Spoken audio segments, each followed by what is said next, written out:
ಸ್ನೇಹಿತರೆ, ನಮ್ಮ ಒಳಿತು ಮಾಡು ಮನುಷ್ಯ ನಮ್ಮ ಚಾರಿಟಿಯ ಈ ಒಂದು ಟೀಮ್ ಏನಿದೆ, ಚಿತ್ರದುರ್ಗದಲ್ಲಿ ಇದ್ದೀವಿ ನಾವು. ನನ್ನ ಕೈಯಲ್ಲಿ ಒಂದು ಸಸ್ಯ ಕಾಣ್ತಾ ಇದೆ. ನಿಮ್ಗೆಲ್ರಿಗೂ ಶಾಕ್ ಆಗಿರ್ಬೋದು, ಇವನು ಏನು ಇದೊಂದು ಸಸ್ಯ ಇಟ್ಕೊಂಡಿದ್ದಾನೆ ಅಂತ. ಇದು ಸ್ನೇಹಿತರೆ, ಇದು ಹಸಿ ಕಡಲೆ ಬೀಜ. ಈ ಕಡಲೆ ಬೀಜ ತಿನ್ನುವುದಂದ್ರೆ ಆರೋಗ್ಯಕ್ಕೆ ಬಹಳಷ್ಟು ಒಳ್ಳೆಯದು. ವರ್ಷಕ್ಕೆ ಒಮ್ಮೆ ಆದ್ರೂ ಈ ಒಂದು ಕಡಲೆ ಬೀಜವನ್ನ ತಿನ್ಬೇಕಂತೆ, ಅಷ್ಟು ಒಳ್ಳೆಯದು ಆರೋಗ್ಯಕ್ಕೆ. ಈ ಸಸ್ಯವನ್ನ ಬೆಳೆಸುವಾಗ ಇದಕ್ಕೆ ನೀರ್ ಹಾಕಲ್ಲ. ಬಟ್ ಏನಂದ್ರೆ ಇದಕ್ಕೆ ಆ ಇಬ್ಬಣಿ ಇದೆಯಲ್ಲ, ನಮ್ಮ ಮಂಜು ಅಂತ ಹೇಳ್ತಾರೆ, ಆ ಮಂಜು ಬಿದ್ದು ಇದು ಬೆಳೆಯುತ್ತೆ. ಆಮೇಲೆ ಇದರಲ್ಲಿ ಕಡಲೆ ಬೀಜ ಆಗುತ್ತೆ. ಈ ಹಸಿ ಕಡಲೆ ಬೀಜ ಇಲ್ವಾ, ಬಹಳಷ್ಟು ಚೆನ್ನಾಗಿದೆ, ಸೂಪರ್, ವೆರಿ ಟೇಸ್ಟ್. ನಾವು ನಮ್ಮ ಸಿಟಿಗಳಲ್ಲೆಲ್ಲ ನಮ್ಮ 35 ವರ್ಷ 40 ವರ್ಷ ಆಗುವಾಗ ನಮ್ಮ ಆರೋಗ್ಯ ಎಲ್ಲ ಹದಗೆಟ್ಟು ಹೋಗುತ್ತೆ. ಶುಗರ್, ಅದು ಇದು, BP ಏನೆಲ್ಲ ಆಗುತ್ತೆ, ಆರೋಗ್ಯದಲ್ಲಿ ಏರುಪೇರು ಆಗುತ್ತೆ. ಬಟ್ ಈ ಹಳ್ಳಿಯ ಜನರ ಆರೋಗ್ಯ ಇಲ್ವಾ, ಇಲ್ಲಿ ನಾವು ನೋಡುವಾಗ ಪರ್ಫೆಕ್ಟ್ 65 ವರ್ಷದವರು 70 ವರ್ಷದವರು ಎಷ್ಟು ಪರ್ಫೆಕ್ಟ್ ಆಗಿ ಆರೋಗ್ಯವಂತರಾಗಿದ್ದಾರೆ.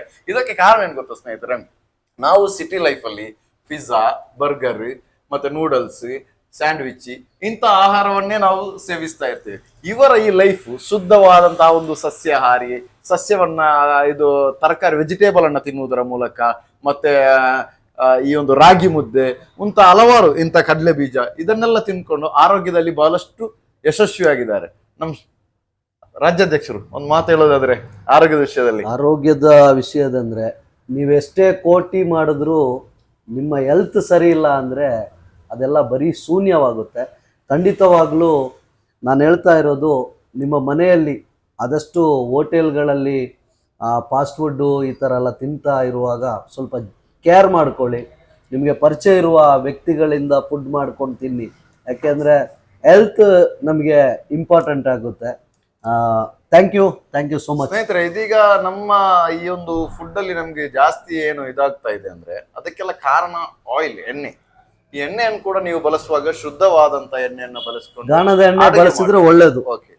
ಗಾಣದ ಎಣ್ಣೆ ಅಂದ್ರೆ ಜೋಳದ ಎಣ್ಣೆ, ಕಡಲೆ ಎಣ್ಣೆ ಅಂತ ಬರ್ತಾ ಇತ್ತು ಮುಂಚೆ, ಅದೆಲ್ಲ ಇಲ್ಲ ಈಗ. ಗಾಣದ ಎಣ್ಣೆ ನೀವು ಲೀಟ್ರಿಗೆ 400-500 ಕೊಟ್ಟರು ಪರವಾಗಿಲ್ಲ.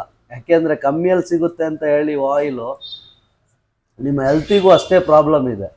ಸ್ನೇಹಿತರೆ, ವರ್ಷಕ್ಕೊಮ್ಮೆ ಆದ್ರೂ ಇದೊಂದು ನೀವು ತಿನ್ಲೇಬೇಕು. ಯಾಕಂದ್ರೆ ನನ್ಗೂ ಕೂಡ ಬಹಳಷ್ಟು ಖುಷಿ ಆಗ್ತಾ ಇದೆ. ವೆರಿ ಡಿಫ್ರೆಂಟ್ ಟೇಸ್ಟ್, ತುಂಬಾ ಒಳ್ಳೆಯದು ಆರೋಗ್ಯಕ್ಕೆ.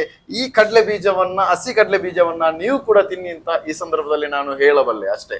ಫೇಸ್ಬುಕ್, ಅದೇ ರೀತಿ ನಮ್ಮ ಒಳಿತು ಮಾಡು ಮನುಷ್ಯ ಎಜುಕೇಶನ್ ಚಾರಿಟೇಬಲ್ ಟ್ರಸ್ಟ್ ನ ಫೇಸ್ಬುಕ್, ಇನ್ಸ್ಟಾಗ್ರಾಮ್ ಫಾಲೋ ಮಾಡಿ, ಯೂಟ್ಯೂಬ್ ಸಬ್ಸ್ಕ್ರೈಬ್ ಮಾಡಿ, ನಮ್ಮೊಂದಿಗೆ ನೀವು ಕೈ ಜೋಡಿಸಿ ಈ ಕರ್ನಾಟಕ ಯಾತ್ರೆಯನ್ನ ಯಶಸ್ವಿಗೊಳಿಸಿ. Love you all Karnataka.